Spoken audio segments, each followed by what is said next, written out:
how does finance work with a simultaneous settlement? So in the case where you might have bought first, not quite sold your place, how's the bank going to assess your application? With a number of banks, they can actually make it a settlement condition that your current home sells on or before you move into the new home.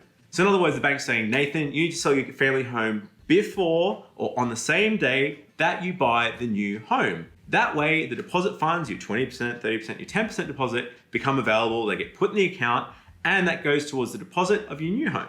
Now, the risk here with this clause is you can actually buy a property without putting any clauses in the purchase contract saying that your purchase is subject to your existing property selling.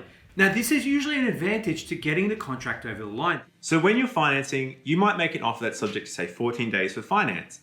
The bank will approve your loan and put a condition on your finance approval to say that your existing home must settle simultaneously at the same time as the new home. Now, there can be a risk here because if you can't sell your house in that time, everything can fall over.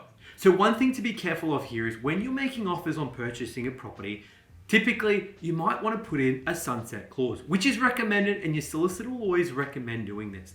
The sunset clause protects you and says that your purchase is subject to your existing property settling. The thing we're seeing more and more recently, which is quite troubling, is that buyers are waiving their sunset clause. So they're going in to purchase a property and saying, we don't have any conditions or any requirements for us to sell our existing home.